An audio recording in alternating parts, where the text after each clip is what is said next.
என்ன கிளாரிபிகேஷன் மாண்புமிகு முனைவர் சௌமியா அன்புமணி அவர்கள் கிளாரிபிகேஷன்.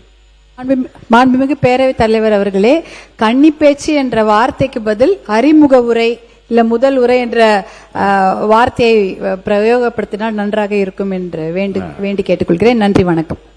மாண்பு உறுப்பினர் ரத்தா அவர்கள் கிளாரிபிகேஷன் தான் கேளுங்க. அவரை மாதிரி ஒரு சப்ஜெக்ட் வரும்போது வேற சப்ஜெக்ட்டுக்கு போவாதீங்க. இல்ல இல்ல இல்ல மாண்புமிகு பேரவைத் தலைவர்களே, இங்க என்னன்னா சட்டமன்ற உறுப்பினர்கள் அமைச்சர் பெருமக்கள் என்ன சொல்றாங்கன்னா கன்னி பேச்சு அப்படின்றாங்க.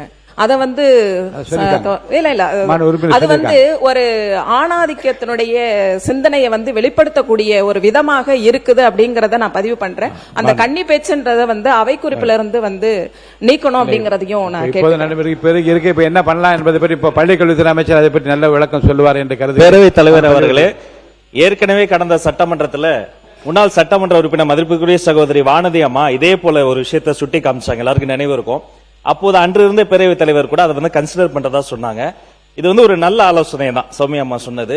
அது கன்னி பேச்சுன்னு சொல்லுகிற பொழுது பெண்ணுக்கு பல பருவங்கள் உண்டு, பேதை இடந்த பல பருவங்கள் உண்டு. இது ஒரு மரபாக இருந்தது. இதே போன்ற விஷயங்களுக்கு பெண்களுக்கு பெண்ணிய சுதந்திரத்துக்கு குரல் கொடுக்கக்கூடிய வெற்றி தலைவரினுடைய ஆட்சியில் அதை நீங்க கன்சிடர் செய்து அறிமுக உரையினை சொல்வதற்கான ஏற்பாடு செய்யப்படி வழிமுடிகிறேன்.